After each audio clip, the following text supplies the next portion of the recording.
ఎన్నిసార్లు గద్దించినను దేవుని వాక్కు, దేవుని మాట, దేవుని బోధ, హెచ్చరిక. గద్దించిన తర్వాత నువ్వేం చేసుకోవాలి?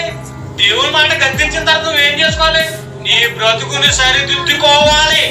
బ్రతుకుని దేవుని కోసం ఇవ్వాలి. లోబడమన్నాడా బోధకి? ఇక్కడ లోబడలేదనుకో నీ ఆత్మకి అనంతకాలం శిక్షగా. జస్ట్ ఇక్కడ నీకు 60 ఏళ్ళే 50 ఏళ్ళే నీ బ్రతుకు. ఆత్మహత్యల పేరుతో ఎంతమంది అండి ఈ రోజు చచ్చిపోతున్నారు? ఏముందండి బ్రతుకులు? చదవలేదని ఇంటర్మీడియట్ పాస్ అవ్వలేదని చచ్చిపోతుందండి, MBBS పాస్ అవ్వలేదని చనిపోతుందండి.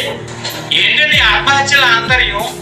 ఎందుకంటే ఇచ్చిన ఆయుష్కాలాన్ని మనిషి ఈ లోకంలో ఉన్న దెయ్యములాంటి జ్ఞానం నేర్చుకోవటానికి, ఆ జ్ఞానాన్ని సంపాదించుకోవటానికి, ఆ జ్ఞానంలో గెలుపొందలేదని చచ్చిపోతున్నావా?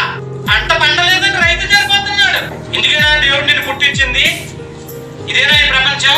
ఎవరు చెప్తారు? ఇప్పుడు ఎవరు చెప్పాలి? శాశ్వత కాలమైన అనంత శిక్ష నీకు జీవితంలో ప్రతి క్షణం నీ మదిలో మెదలాలి. చచ్చిపోయిన తర్వాత వెళ్తాం కూడా.